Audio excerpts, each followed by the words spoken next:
Hi friends, good morning. This is Tulasi. Welcome back to our channel Tulasi Vibes.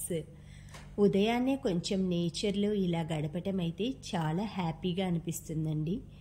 ఉదయాన్నే గార్డెన్లో చూస్తే పువ్వులు అన్నీ కూడా విచ్చుకొని ఉన్నాయన్నమాట. కొన్ని అయితే డెకరేషన్గా తీసుకొచ్చుకొని అలంకరించుకున్నాను. తర్వాత రాగి అంబల్ చేస్తున్నాను కదా, ప్రతిరోజు కూడా నైట్ టైమే బాయిల్ చేసేసి ఇలా ఒక కుండ, చిన్న మట్టి కుండ ఉంటుంది కదా, దాంట్లో వాటర్ వేసి రాగి పిండి అన్నాన్ని నైటే బాయిల్ చేసి అందులో పెట్టుకుంటున్నానండి. ఉదయాన్నే ఆ వాటర్లో దంతా వేరే గిన్నెలోకి తీసుకొని కొంచెం పెరుగు యాడ్ చేసి తిక్కగా అంబల్లాగా చేసుకుంటున్నాను. ఈరోజు మేగడ కూడా 1 వీక్ది కలెక్ట్ చేసుకున్నానండి. వేరే బౌల్లో ఇందాక చూపించాను కదా, అది కూడా వెన్నపూస చేసుకుంటాను. కరివేపాకు నెయ్యి చేసుకుంటాను. క్వాంటిటీ కొంచెం తక్కువే వస్తుంది వెన్నపూస, ఎందుకంటే సమ్మర్ సీజన్ కదండి, అందుకే తక్కువ వస్తుందన్నమాట మేగడ. అదే వింటర్లో అనుకోండి ఎక్కువ వస్తుంది. అంతేకాకుండా సమ్మర్లో మనం ఎక్కువగా పెరుగు, మజ్జిగ ఇలాంటి రకరకాల జ్యూసెస్, వాటిలోకి పాలు అవి వాడుతాం కాబట్టి అంతగా నాకు వెన్నపూస అదైతే మేగడ కలెక్ట్ అవ్వట్లేదండి. బట్ పర్లేదన్నమాట, హెల్తీగా మనం వాడుకోవటానికే కదా. మిల్క్ అవి కూడా మంచిగా సమ్మర్లో ఎక్కువగా తీసుకోండి. ఇలా రాగి జావలోకి నిమ్మకాయ పచ్చడి కానీ, మ్యాంగో పికిల్ కానీ ఏదైనా కూడా సైడ్ డిష్ లాగా సరిపోతుంది. మనం ఆ జావని సిప్ చేస్తూ కొంచెం ఏదైనా చట్నీ నంచుకుంటే చాలా బాగుంటుందండి. ఇది టమ్మీ ఫుల్గా ఉంటుంది, చాలాసేపు కూడా మనకి ఆకలి వేయకుండా ఉంటుందన్నమాట. మినిమం 1 o'clock దాకా కూడా మధ్యలో ఏదైనా చిన్న స్నాక్ అనమాట, ఏవైనా డ్రై ఫ్రూట్స్ అలా తింటే సరిపోతుంది. తర్వాత ఈరోజు వచ్చేసి రసం పెడుతున్నానండి, టమాటా రసం అనమాట. మా ఇద్దరికే కాబట్టి కొంచెం టమాటా రసం పెట్టి, మొన్న చిక్కుడుకాయలు తెచ్చుకున్నాను కదా, హాఫ్ ఏమో ఫ్రై చేసుకున్నాను, కొంచెం మిగిలాయన్నమాట. అందులో కొంచెం ఒక 2 టమాటాలు, ఆనియన్ అవి వేసి తిక్కగా కర్రీ లాగా చేస్తున్నానండి. ఈ కర్రీ కలుపుకోవటానికైనా మనకి సైడ్ డిష్గా నంచుకోవటానికైనా బాగుంటుంది. ఆ తర్వాత వచ్చేసి మేగడ అదంతా కలెక్ట్ చేసుకున్నాను కదా, వెన్నపూస వేసుకున్నా. సమ్మర్ కాబట్టి ఎప్పుడైనా మనకి వెన్నపూస రావటం కొంచెం లేట్ అవుతుంది. అలాంటప్పుడు ఐస్ క్యూబ్స్ ఉంటాయి కదా, అవి యాడ్ చేసుకున్నామంటే త్వరగా వెన్నపూస అనేది మనకు ఫామ్ అవుతుందండి. ఈ టిప్ అయితే మీకు యూజ్ అవుతుందని అనుకుంటున్నాను. సమ్మర్ సీజన్లో ఎందుకంటే ఎంత చిలికినా మిక్సీలో వేసినా కూడా అండి తొందరగా రాదనమాట. ఇలా ట్రై చేయండి.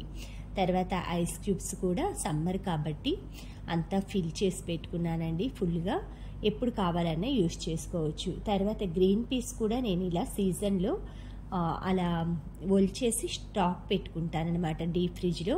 ఎప్పుడు కావాలంటే అప్పుడు ఈ గ్రేవీస్లో కానీ ఏదైనా కర్రీస్లో కానీ ఇలా యాడ్ చేసుకుంటాను. ఇవి వచ్చేసి ఫ్రోజన్ బఠానీ అండి, మనం న్యాచురల్ అనమాట. ఇంట్లో ఇలా మనం ప్రిపేర్ చేసుకున్నామంటే సూపర్ మార్కెట్లో కానీ ఇలా పర్చేస్ చేసే అవసరం అయితే మనకు ఉండదనమాట. మీరు సీజన్లో దొరికినప్పుడు ఇలా తయారు చేసుకోండి, చాలా బాగుంటాయండి. గ్రీన్ పీస్ ఆరోగ్యానికి మనకి ప్రోటీన్ అందిస్తుంది, ఫైబర్ ఉంటుంది, చాలా మంచిదనమాట. హెల్త్ పరంగా బోన్స్కి కానీ అన్నిటికీ కూడా ఎక్కువగా పిండి పదార్థాలు అవి ఉంటాయి కాబట్టి బాడీకి చాలా మంచిది. వీలైన వాళ్ళు ఎక్కువగా వాడుకోవటానికి ప్రతిరోజు కూడా ట్రై చేయండి. పచ్చివైనా తినచ్చండి.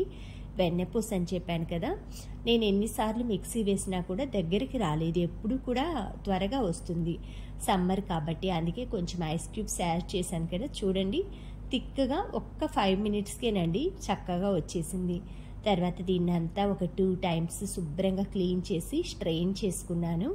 తర్వాత ఏదైనా వెడల్పు కొంచెం లోతుండే పాత్రలో కరగపెట్టేసుకుంటానమాట. ఈరోజు కరివేపాకు యాడ్ చేసి కొంచెం క్వాంటిటీయే వచ్చిందండి, నాకు 1 వీక్కి సరిపోతుందనమాట. ప్రతిరోజు కూడా చపాతీలో కానీ రైస్లో కానీ గీ అయితే ఎక్కువ తీసుకుంటామండి. నెయ్యి మనం ఎక్కువ తీసుకోవటం వలన చాలామంది కొలెస్ట్రాల్ అది ఆయిల్ ఫుడ్ అంటారు, కానీ నెయ్యి చాలా హెల్త్కి చాలా మంచిది, న్యాచురల్ అండి. మనకి అది మన స్కిన్ని గ్లో చేస్తుంది అనమాట, అంటే షైనీగా ఉండటానికి చేస్తుంది. మనకి ఆయిల్ కానీ వెన్నపూస కానీ ఇవన్నీ కూడా బాడీకి తగినంత తీసుకోవాలన్నమాట. చాలామంది ఆయిల్ లెస్ ఫుడ్ అలా తినమంటారు, బట్ ఆయిల్ కూడా మన బాడీకి కొంత అవసరం అనమాట. అందులో ఇది న్యాచురల్ అండి, మనకి మనమే తయారు చేసుకున్న గీ కాబట్టి మీరు నిరభ్యంతరంగా ఎవ్రీడే కూడా ప్రతిరోజు రైస్లో కానీ బ్రేక్ఫాస్ట్లో కానీ ఏదైనా పొంగల్లో కానీ అలా ప్రతిరోజు తినచ్చు. మనకి చాలామందికి పిల్లలు ఉంటారు కదా, కొంచెం పెద్ద వయసు అవుతారు కదా, అంటే మెచ్యూర్ అవుతుంటారు కదా, ఆ టైంలో కూడా నెయ్యి, కోకోనట్ బౌల్స్ ఉంటాయి కదా, కొబ్బరి చిప్పలు డ్రైవి, వాటిలో నిండుగా పోసి తాగిస్తారనమాట.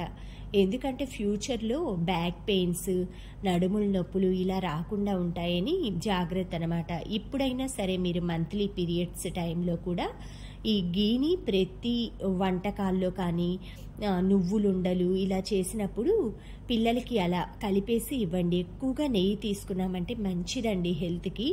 అలా అనేసి రోజు తాగమని అయితే చెప్పము, మినిమం క్వాంటిటీ అయితే తీసుకుంటే చాలా మంచిది. కరివేపాకు నెయ్యి ఇలా ఈ టైంకి వచ్చేసరికి మొత్తం దగ్గరికి వచ్చేస్తుందండి. అది కొంతసేపు రెస్ట్ ఇచ్చేసి ఇలా స్ట్రెయిన్ చేసుకోవాలి. మనం ఆ స్ట్రెయిన్ చేసింది కూడా ప్రతిరోజు కూడా కొంచెం సాల్ట్ యాడ్ చేసుకొని నార్మల్ రైస్లో ఏమి కర్రీస్ యాడ్ చేయకుండా అలా అయినా తీసుకోవచ్చు. అది వేస్ట్గా అయితే పడేయక్కర్లేదండి, అందులో కూడా చాలా బెనిఫిట్స్ ఉంటాయన్నమాట. ఇలా కలెక్ట్ చేస్తుందంతా ఒక బౌల్లోకి పెట్టుకుంటాను నేను. ప్రతిరోజు కూడా ఇది అయిపోయే వరకు ఇది వాడుకుంటాము, ఆ తర్వాత గీ వాడుకుంటామండి. ఇలా ప్రతిదీ కూడా మనం ఒక ప్లానింగ్గా చక్కగా అన్నీ తయారు చేసుకున్నామంటే మనకి ఇంట్లో పనులు చక్కగా ఒక సిస్టమేటిక్గా చేసుకున్నట్లు అవుతుంది. మనం మంచి మంచి ప్రోడక్ట్స్ని కూడా ఇలా తయారు చేసుకున్నట్లు, మన ఆరోగ్యానికి మంచి చేసే ఐటమ్స్ కూడా మనం ఇంట్లోనే తయారు చేసుకుంటున్నాం కాబట్టి చాలా మంచిదండి. బడ్జెట్ పరంగా కానీ లేదా మనం హెల్తీ ఐటమ్స్ తయారు చేసుకోవటంలో కానీ రెండిట్లో కూడా సక్సెస్ అయినట్లే అనమాట. ఇలా ప్రతిరోజు కూడా మనం ఇంట్లో మనం ఎంతో కొంత సేవ్ చేసినట్లు అవుతుందన్నమాట. ఇప్పుడు నెయ్యి ఇంత క్వాంటిటీ మనం బయట కొనాలన్నా కూడా మినిమం 200 రూపీస్ దాకా ఉంటుందన్నమాట. అది కూడా న్యాచురల్ దొరుకుతుంది అన్న నమ్మకం అయితే ఎక్కువ లేదండి. ఎందుకంటే చాలా చోట్ల చూస్తున్నాం కాబట్టి పెద్ద పెద్ద ఆలయాలు ఇలాంటి చోట్లే ఎక్కువగా గీ వాడట్లేదు అంటున్నారు. అలాంటప్పుడు స్వాముల దగ్గరే భగవంతుడికి అలా చేస్తున్నప్పుడు ఇంకా సామాన్య ప్రజల విషయంలో మోసం చేయటం అయితే పెద్ద విషయం ఏం కాదండి. ఈరోజు వచ్చేసి కొబ్బరి లవ్ చేస్తున్నాను. ఇది ప్రతి వాళ్ళ ఇంట్లో ఉండే ఇంగ్రీడియంట్స్, ఈజీ అనమాట. ఫస్ట్ కోకోనట్ని ఇలా గ్రైండ్ చేసుకొని పెట్టుకున్నాను అనమాట డ్రైగా. మనకి పచ్చి కొబ్బరి ఉంటుంది కదా, ఏవైనా మనం గుళ్ళో ప్రసాదాలు అలా కొబ్బరికాయలు కొట్టినప్పుడు కానీ ఇంట్లో పూజలప్పుడు కానీ మనకి ఎక్కువ క్వాంటిటీ కూడా ఒక్కొక్కసారి కొబ్బరి చిప్పలు ఎక్కువ వస్తాయన్నమాట. అలాంటప్పుడు మనం ఇలాంటి ఐటమ్స్ చేసుకున్నామంటే హెల్త్ పరంగా బాగుంటుంది, టేస్ట్ పరంగా కూడా చాలా బాగుంటుందండి. ఇందులో కొబ్బరిలో వచ్చేసి మనకి ఫైబర్ ఉంటుంది, న్యాచురల్ ఆయిల్స్ ఉంటాయి, కోకోనట్ ఆయిల్స్ ఇలాంటివి. కొబ్బరి చాలా మంచిదనమాట హెల్త్కి. మనకి హెయిర్ లాస్ అవ్వటం కానీ ఇలాంటివన్నీ తగ్గిస్తుంది. అలాగే బెల్లం ఐరన్ ఎక్కువ ఉంటుందన్నమాట. బెల్లము కొబ్బరి రెండు కూడా ఆరోగ్యానికి హెల్త్కి చాలా మంచిదండి. ప్రతి ఒక్కరూ కూడా హార్ట్ ప్రాబ్లమ్స్ ఉన్న వాళ్ళు కానీ ఎవరైనా సరే ఇలాంటి ఐటమ్స్ తిన్నారంటే ఆరోగ్యానికి చాలా మంచిదనమాట. న్యాచురల్ ఐటమ్స్ ఇవన్నీ కూడా మన సాంప్రదాయ వంటలు అన్నమాట. పూర్వం నువ్వులుండలు, కొబ్బరి ఉండలు, పల్లి ఉండలు ఇలాంటివన్నీ ఆరోగ్యకరమైనవి పిల్లలకి చేసి పెట్టేవాళ్ళు అనమాట. అందుకే వాళ్ళు ఆరోగ్యంగా ఉండేవాళ్ళు. ఎన్ని సంవత్సరాలైనా కూడా స్పెట్స్ వచ్చేవి కావు, తొందరగా ఇబ్బంది పడకుండా ఉండేవాళ్ళు అనమాట. ఈ రోజుల్లో చిన్న చిన్న పిల్లల్ని చూస్తుంటేనే పాపం భూతద్దాల్లాగా పెట్టుకొని ఉంటున్నారనమాట. వీలైనంత వరకు ఫోన్లు అవి అవాయిడ్ చేయండి. బట్ మనం అవాయిడ్ చేయలేం కాబట్టి ఇంకా ఇచ్చే టైము మనం పిల్లలకి కొంచెం టైం లిమిట్ పెట్టేసి ఈ టైం వరకే చూడాలి అనేసి పెట్టుకున్నారంటే ఒక క్రమశిక్షణలా కూడా పిల్లలకి అలవాటు చేసినట్లు ఉంటుందండి. ప్రతి వాళ్ళు ఇప్పుడు ఫోన్ చూస్తున్నారు. మనం ఎంత కంట్రోల్ చేయాలనుకున్నా కూడా చాలామంది పేరెంట్స్ ఏంటంటే గట్టిగా చెప్పారనుకోండి పిల్లల మనసు బాధపడుతుంది. కాబట్టి ఒక టైం అంటూ సెట్ చేసుకోండి. ఇలాంటి ఐటమ్స్ మనం కొబ్బరి ఉండలు ఇలాంటివి చాలా బాగుంటాయండి. టేస్ట్ అయితే చాలా బాగున్నాయి అన్నమాట. కొంచెం ఇలాచీ పౌడర్ యాడ్ చేసుకున్నా కూడా ఫ్లేవర్ అనేది చాలా బాగుంటుంది. తర్వాత చిక్కుడుకాయ కర్రీ, రసం ఇవన్నీ కూడా డైనింగ్ టేబుల్ మీద సర్దుకున్నాను. రైస్ కూడా పెట్టేశానండి. పనంతా కూడా ఆల్మోస్ట్ అయిపోయింది. నాకు 12:30 కల్లా మినిమం కుకింగ్ అంతా కంప్లీట్ చేసేసుకుంటాను. ఏవైనా అప్పడాలు, వడియాలు, రైస్ అలా ఉందంటే 12:00కి 12:30కి స్టార్ట్ చేసుకుంటాను. ఇది వచ్చేసి కోస్టా మూవీ అండి. చాలా బాగుంది. హాట్‌స్టార్లో ఉంది. వీలైతే